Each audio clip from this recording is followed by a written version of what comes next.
Good morning, how you doing? It's Phil Thatch, and today I'm in Dayton, Tennessee, and I'm not alone up here. There are lots and lots of photographers running around with telephotos. I've seen 4 other people, and we're all looking for a pair of really lost juvenile roseate spoonbills. My friend Dan Williams has made a number of pictures of these birds and posted them on Facebook and places like that. And you know, spoonbills are not supposed to be around here. So everybody's here. This is a spot that I come and work a lot. Also influenced by Dan because he gets a lot of great pictures up here, and I've learned this is a great place for kingfisher and stuff like that. But today I'm looking for the spoonbills, and myself and the other 4 photographers that I found have not seen them. But I did see under this bridge right over here, a great blue heron with great sun on it, and just kind of a beautiful picture I made, I think, of the great blue heron on one of these concrete posts under the bridge. So before I probably fail to find the spoonbills, let's take a look at the great blue heron picture. All right, here is the great blue heron on the concrete in the little stream. I love the reflections on this, and I like the light in this scene.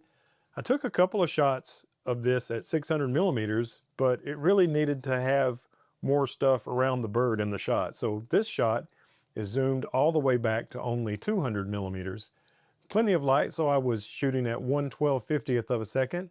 I am wide open at 6.3, and my ISO is 125. But overall, I'm really happy with this beautiful morning photograph of the great blue heron fishing from a man-made structure on a creek. Still hanging around and looking for these elusive spoonbills. I keep seeing more and more photographers. I just got to talk to Roger Ashley, who is an amazing photographer, gets all sorts of warblers all the time, but no spoonbills yet. I saw a eastern kingbird in one of the cypress trees coming out of the water over near the marina or near the boat ramp. Got a shot of it. Here's a common grackle perched in the top of a small tree. I thought was pretty cool. This is 600 millimeters f6.3, 1/1250th of a second, and 1000 ISO. I probably should have slowed my shutter speed down just a little bit on this one. Maybe would have had a better overall look, but it's not bad in this version. Here's an eastern kingbird. This is my first eastern kingbird so far this year. This is 600 millimeters f6.3, 1/1250th of a second, and ISO 250. I came over to the little park with the little asphalt walking trails, and there's creeks right beside it and stuff like that, but I'm not seeing much of anything over here, so I'm going back to the area near the boat ramp. I usually have better luck over there. Still making my way back to the car. I just photographed a common grackle with pretty good light on it. Here's a common grackle up high in a tree. This was 394 millimeters, 1/1250th of a second, f6.3, and the ISO landed at 320. I was shooting manual shutter speed, manual aperture, and automatic ISO, which I was controlling with exposure compensation. Well, I've basically given up on the spoonbills. I think they've come to their senses and gone back to Florida. And now I'm just trying to find enough pictures to put together a video for you.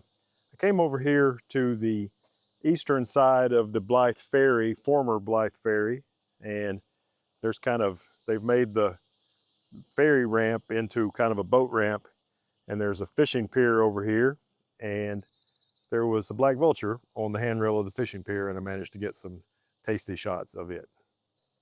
By the way, I haven't mentioned it, but today I'm using the Sony a6700 and their 200 to 600 telephoto zoom lens. Here's the first of 2 shots of the beautiful black vulture there at the fishing pier. This is 397 millimeters. I shot this first one wide open at 6.3. My shutter speed is 1/1250th of a second, and this is 400 ISO. And then my next shot, I decided to see what it looked like stop down a little bit. So I stopped this one down to f8. I lowered my shutter speed to 1/800th. This is 344 millimeters and 400 ISO. My angle changed a little bit between the 2 shots as well. I'm not sure if I like the background better in this one or if I like the background better in this one, but I think the bird is a little sharper at f8 than it is. This is the f8 shot, and this is the wide open shot. I don't know, maybe they're just as sharp one as the other.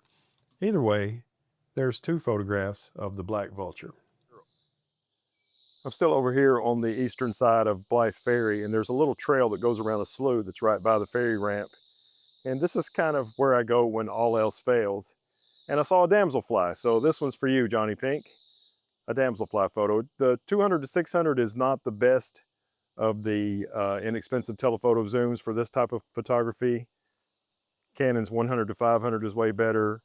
Nikon's 100 to 400 is way better, but I was able to bag a shot of the damselfly with the 200 to 600 this morning. My friend Johnny Pink out in California loves to photograph damselflies and dragonflies. So that's why I said this one's for you, Johnny Pink. And this is 600 millimeters. I stopped it down to f9, and this is 1/400th of a second and ISO 250 of the damselfly.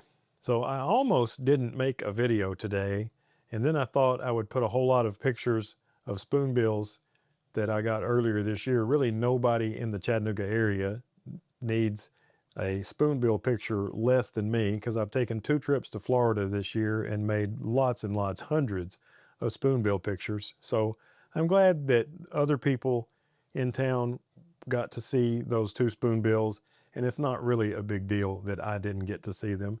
And I ended up coming home, and even though I didn't get a whole lot of photographs today, I ended up liking a lot of these photos, especially these 2 of the black vultures and this one of the great blue heron. So thanks for watching. Have a great day, and I'll put some links to some spoonbill videos at the end of this video.